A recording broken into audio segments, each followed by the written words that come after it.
What you need to know about coronavirus on Tuesday, April 14th. A version of this story appeared in the April 14 edition of CNN's Coronavirus Fact vs. Fiction newsletter. Sign up here to receive the need-to-know headlines every weekday. Incensed by criticism of his response to the pandemic and regional pacts formed by governors to reopen states on their terms, President Donald Trump lashed out yesterday at the daily White House briefing. Trump mounted a furious defense of himself, screening a misleading propaganda video, launching an attack on the media, and denying claims that he'd ignored early warnings about the virus. With 23,000 Americans now dead and millions more without a paycheck, Trump seemed intent on conveying he was in absolute control, claiming powers never envisioned by the Constitution, and insisting his authority is total to order states and cities to reopen, Stephen Collinson writes. Legal experts, not to mention governors themselves, disagree. We don't have a king. We have an elected president, New York Governor Andrew Cuomo told CNN. Cuomo is one of the governors on the country's east and west coasts, working together on plans to restart businesses and ease social distancing guidelines in a way that limits new outbreaks in their regions. As Trump attempted to paint a rosy picture of his response to the world's worst outbreak, photos emerged of bodies being stored in vacant rooms and piled into refrigerated holding units at one hospital in Detroit, a grisly reminder that officials across the U.S. are struggling to cope. You asked. We answered Q. What are antibody tests? A. Antibody tests aren't meant to diagnose active coronavirus infections. Rather, they check for proteins in the immune system, known as antibodies, through a blood sample. Their presence means a person was exposed to the virus and developed antibodies against it, which may mean that person has at least some immunity, although experts are not sure how strong the immunity is or even how long it will last. Dr. Anthony Fauci, America's top infectious disease expert, has said a large number of the tests will be available in the next week or so. To find out more on how you might get one and what they could tell you, read Mallory Simon and Gina Yu's explainer. More than 50,000 people have asked us questions about the outbreak. Send yours here. Are you a healthcare worker fighting COVID-19? Message us on WhatsApp about the challenges you're facing. +1 34732204415. What's important today? Lockdowns extended as others lift. Indian Prime Minister Narendra Modi has ordered the country's more than 1 billion people to remain at home until May 3, but said that some states which have avoided outbreaks may be allowed to resume important activities.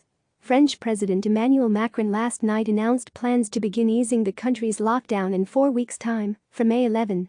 The move comes as other European nations are taking steps to tentatively ease measures, including hard-hit Spain, where hundreds of thousands of people are now back at work. Russia rolls out cyber gulag. Vladimir Putin says Russia has nothing to boast about when it comes to its handling of a worsening outbreak and warned that the number of seriously ill patients is on the rise. The president's comments come as Moscow rolls out digital tracking to enforce lockdown measures, Mary Ilyushina writes. The QR code system, the latest authoritarian tech to be rolled out by the Kremlin, has been dubbed a cyber gulag by critics who say it represents an unprecedented threat to privacy. Health concerns mount over potential treatment. Chloroquine is one of the drugs Trump has touted as a potential treatment for the coronavirus, despite little evidence that it works. Now a small trial in Brazil has been cut short after patients taking a higher dose developed irregular heart rates. Hospitals in Sweden have also been cautioned against using the drugs, and American cardiology groups have urged doctors to be aware of potential serious implications when used by people with existing cardiovascular disease. Democracy under threat. South Korea is holding an election in spite of the ongoing crisis.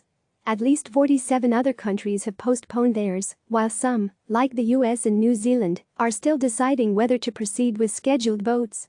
Whether the elections go ahead or not, democracy may still suffer, Julia Hollingsworth and Yoonjing Seo write. Child custody claims rise. An emergency room doctor in Miami has temporarily lost custody of her 4-year-old daughter while she treats patients during the pandemic. She's among a growing number of frontline workers being taken to court by ex-spouses who want to keep their children away over fears of infection. On our radar, Vietnam has set up rice ATMs in several cities to provide free food to people out of work. The Chinese government is handing out cash to car buyers to revive sales crushed by the pandemic. Layer dye is the new toilet paper. With salons closed, people are taking grooming into their own hands, panic buying hair clippers and at-home coloring kits. Ghosts are roaming the streets of a neighborhood in Indonesia's central Java province, trying to spook people into staying home. Soccer fans looking for a fix are tuning into leagues in Belarus, Burundi, Nicaragua, Tajikistan and Taiwan, which are still playing despite pleas from the WHO to stop. Struggling to stay afloat, restaurant owners listed a rare bourbon for $20,000. A veteran bought it for $40,000. Top tip: with millions out of work in the US, requests for mortgage forbearance have skyrocketed, but you may want to think twice before delaying your payments. Getting relief now could come back to haunt you later. There are a few factors to think about when making the decision, Anna Boni breaks them down. Today's podcast: there's really just one single public health intervention which can be effective in jails or prisons across the board. And that's to release as many vulnerable people as possible. Dr. Zachary Rosner, NIT Correctional Health Services chief across the country, prisons and jails have become hotbeds for the coronavirus. CNN's chief medical correspondent Drive Sanjay Gupta takes us into America's prison system to find out how the people who live and work there are fighting the pandemic. Listen now. Click subscribe to receive the latest news.